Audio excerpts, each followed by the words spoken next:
Okay, let's talk about something. Something that is encouraged in our community, but actually, I would say, could be a detriment. And that is women using men as security.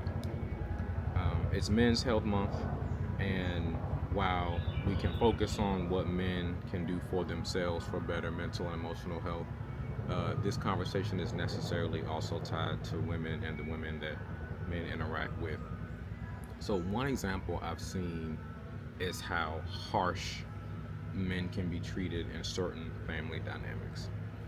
Um, Men being seen as security is not inherently wrong, but there is a very specific version of this that can be damaging. This is when a man is brought into a situation. This is how dad is seen, or how he's seen as a stepfather, uh, where he is expected to protect and provide. His role is bringing another check to the table for the comfort of the family and being the physical protector for the family.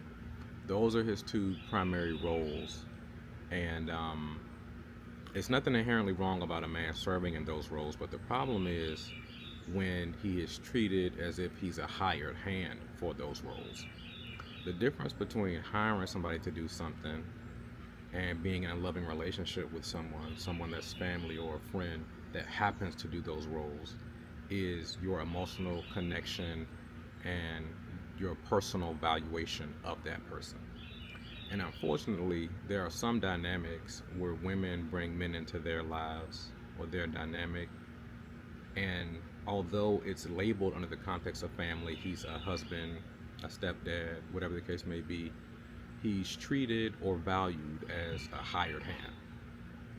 Here's an example of a story that went viral on Facebook where I think this may be at play. Now, I don't know these people, but here's an example of how that may have creeped up.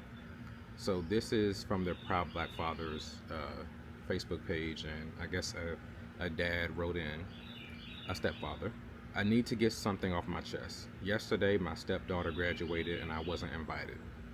I've been in her life since she was 4 months old, married her mother when she turned 2. I've been here or there, consistent, showing up, providing, loving her like my own. But come graduation day, I wasn't given a seat. Like word, alright, they told me there were only 8 tickets. Let me tell you who made the list. My wife, her 2 sisters, her biological dad, her uncle, her grandma, her aunt, and her boyfriend. 8 tickets, and I wasn't one of them. Bet. I've been sitting with that pain all day. I took time off work, 3 days gone. I drive trucks, that's money and time I can't get back, and still I got left out. So today I made some decisions. I removed her from my car and health insurance, took her off everything I'd been covering, told her mother since she's grown and graduated she can go stay with her father, the one she made room for over me. Now there's tension in my house, emotions are high, but I'm standing on what I feel because the truth is, so I'm hurt. Not mad, just deeply, genuinely hurt. I don't need applause. I just needed to speak my truth. Thanks for listening. Now, when this went viral, I think more people were focused on the dad's response, but I want to just zoom in a moment and consider what if what's going on here is he was just seen as a tool. The biological father, everyone else is the family, and he was just the backup to come in and provide security and protection. There seems to be a lack of awareness of how this would impact him emotionally. And this is my overall point, that when men are seen as a security blanket, they're again treated as a hired hand, and the more personal side that is also important in family dynamics is not considered. Another example of this is when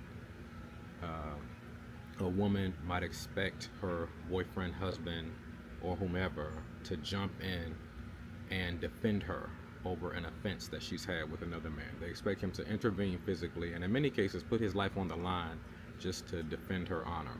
Now there's again nothing wrong with protecting your family, but sometimes that shows a lack of concern or appreciation for his life, his emotions, all of who he is, his humanity.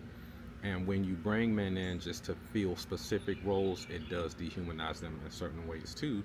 that might create offenses like what this story presented. So I'm just cautioning against that specific example of bringing men into your situation to use them for a purpose as a resource and unintentionally or intentionally denying some of their humanity.